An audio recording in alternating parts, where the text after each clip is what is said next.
What's up everyone, Michael here with another topic video. Today we're going to be talking about Ghost Recon Phantoms, and the quest for mighty epic loot is shutting down.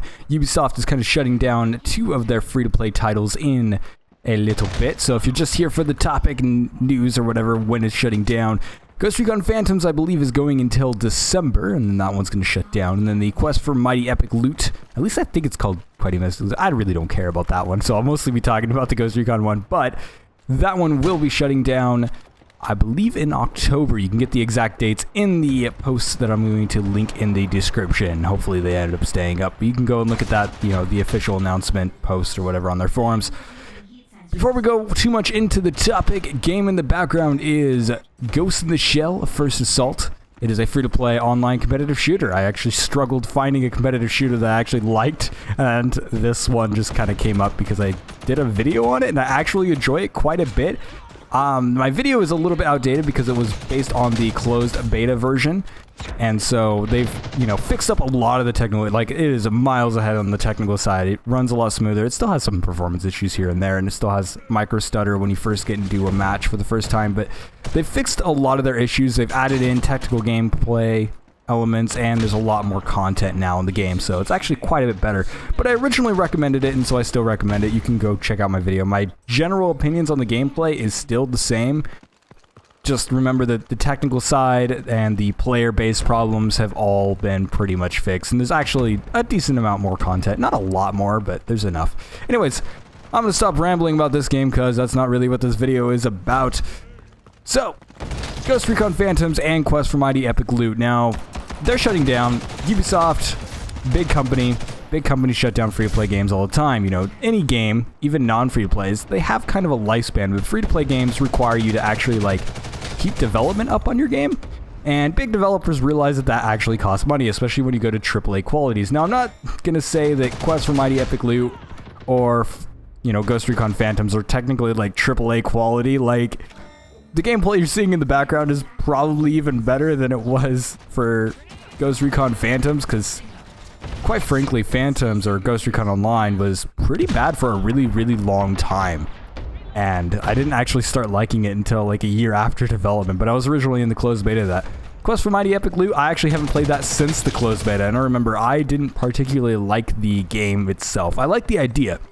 So in that one, you just build a dungeon sort of thing, and you're able to go and raid other people's dungeons and steal their gold and things like that. It was a cool concept. I particularly didn't like that one. I thought it had a lot of issues underlying in the main game design, and there was a lot of problems with the kind of payment model as well. Like, I don't know if they ended up fixing it or not, but I remember kind of being frustrated with the fact that I had to pay to unlock other characters, and like other character balance was pretty bad back then and stuff like that. So I didn't particularly like that one. I don't think it's that big of a loss that the game kind of shut down. I do hope that we end up seeing other games in that kind of subgenre in the future, and that way, you know, we actually get some good ones, because I like the idea of, you know, raiding other people's dungeons and things like that. I think it's an interesting competitive element, but we didn't necessarily get very far with it. Ghost Recon Phantoms was actually getting pretty good, and it, like, when it switched over to Phantoms, I think is when it actually really started to take off and actually be a decent game. When it was Ghost Recon Online, like, it was alright. It wasn't a bad game, but I played it since the closed beta. In fact, I had like closed beta stuff that got removed in Phantoms because they just no longer supported it, which was kind of sad to see my little Assassin's Creed hood disappear. So that was sucky. So screw you, Ubisoft, you took away my Assassin's Creed helmet. But regardless, the game is shutting down, so I guess it doesn't matter.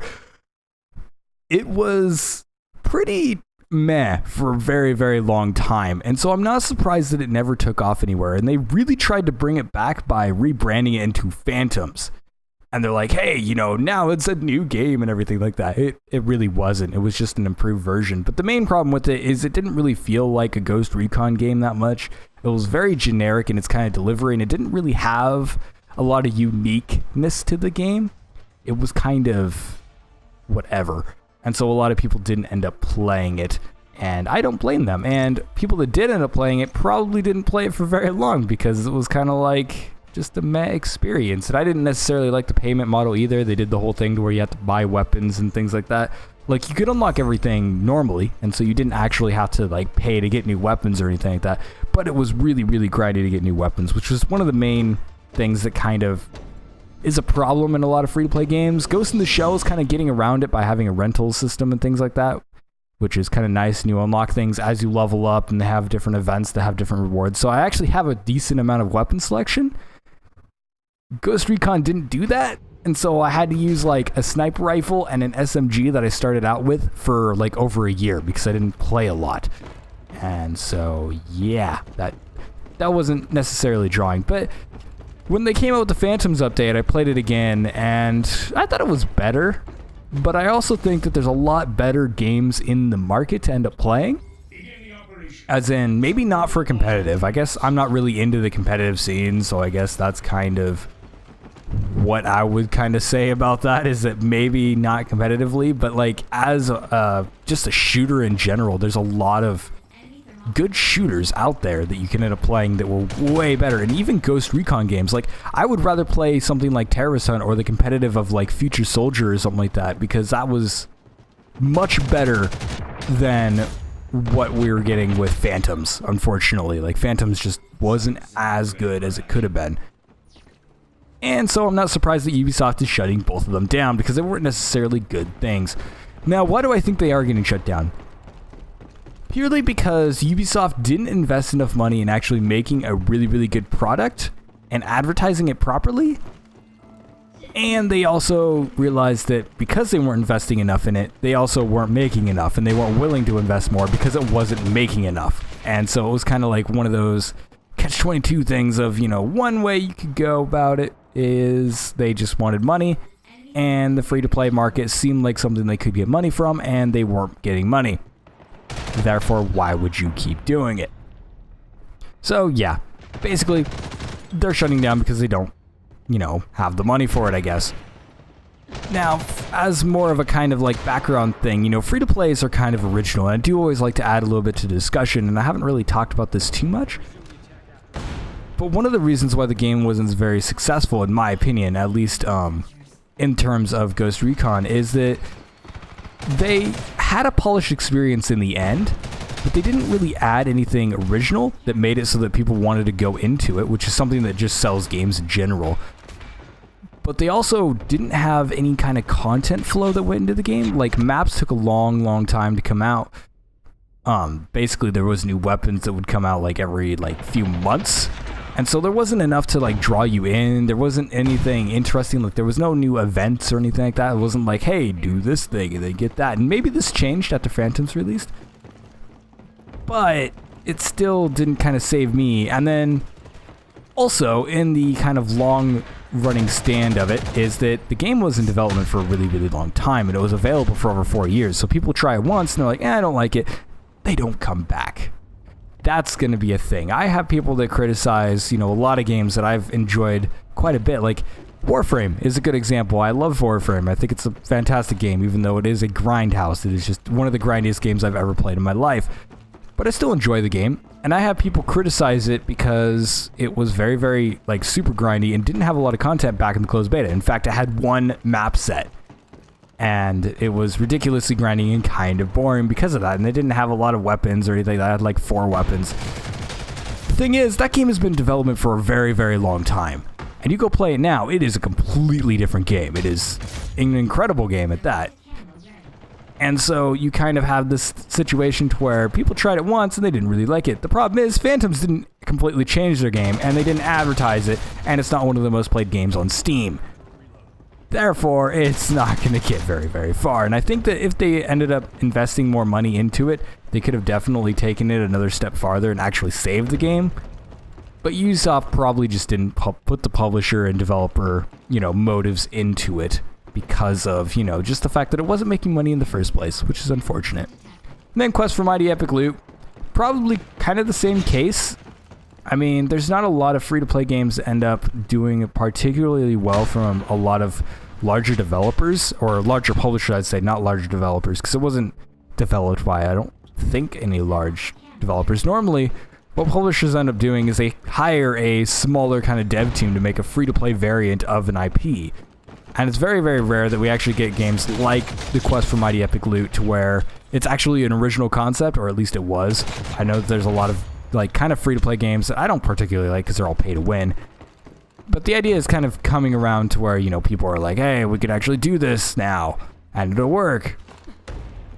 And yeah, just normally it's a small developer on a kind of niche project. And even this game that I'm playing in the background, even though I do enjoy it and I do think it's a fantastic game so far, and it's got a lot of like space to improve, but it is pretty good for what it is. It's still a Ghost in the Shell kind of knockoff sort of game, and it's finding its own personality and originality in the way that it kind of executes things, and the abilities are actually quite interesting and stuff like that. It's nothing that we haven't seen before, but at the same time, it's got a nice aesthetic to it, and it's finding its originality, which is very, very important. Ghost Recon Phantoms didn't do that. Quest for Mighty Epic Loot had it, and I guess it just didn't go anywhere with it, or it kind of failed. I wish I knew more about that game and followed it a little bit closer. Like I said, I just didn't really enjoy it that much, therefore I don't think I would have followed it that much. Regardless, you know, that's kind of my thoughts on it, and that's kind of what's going on. You know, do I think that they're going to end up closing down more free-to-play games? I don't even know what free-to-play games Ubisoft has, to be honest. Because that was one of the things that came up when I was talking to someone about it when I found out. And they're like, what does Ubisoft even do that's free to play? And they're like, I honestly don't know. In fact, I barely even know what EA has. I think EA has like some soccer game, like FIFA, or sorry, football game. I gotta be respectful of all the non-Americans in here. So yeah, like, I don't know. AAA devs are kind of, or AAA publishers, I'd say. I don't know why I keep saying devs. Are very good in their reputation for free-to-play titles. So what do you guys think? Leave your thoughts in the comments while I end out this video. This has been me with another This has been me. Wow. You need to tell my name. I'm sorry. I'm doing terrible for this video. I'm kind of tired. I worked a freaking 12-hour shift today, so I'm exhausted. Anyways, this has been Michael with another topic video talking about Phantom or Ghost... You know what? It's a good thing I'm ending this video because I'm about to just pass out. Talking about Ghost Recon Phantoms and the Quest for Mighty Epic Loot shutting down. Gameplay in the background has been decent. Apparently my KDA is above positive, so that's good. And do check out my video for the Ghost in the Shell First Assault game. It's linked in the description. I'm going to apologize for the performance in that video. I'm actually upgrading my PC right now. And so the graphics card is in, so I have a brand new GTX 1070 running this game, but my CPU hasn't been upgraded yet, so I'm still running on a 6200 FX. And so I'm still having trouble running certain games. This is one of them that's kind of stuttering here and there because of that. And yeah, I apologize for that. Regardless, yeah, I'm gonna end this video now, I guess. Oh yeah, leave in the comments what you think, like, comment, and subscribe, all of that stuff. You could tell I'm kind of out of it for this video. But what do you guys think of AAA kind of publisher free-to-play games? Because there's very, very few that I've actually liked, and a lot of indies end up becoming almost AAA. Like Warframe was an indie project, and a lot of free-to-play games kind of require a lot of passion to keep going. And like I said, you know, it's not one of those cases to where you can just make a game and make money off of it. You got to release it, keep releasing content, and keep it up to date, and polish the living hell out of it, and keep content flowing, which both of those Ubisoft games haven't actually done particularly well. But I should look up what other Ubisoft free-to-play games are. Anyways, thank you guys so much for watching, and I will see you guys in the next video, which I hopefully won't be like half dead tired in my brainy sleep thing. I don't know what I'm saying anymore. Thank you for watching, I guess. Bye.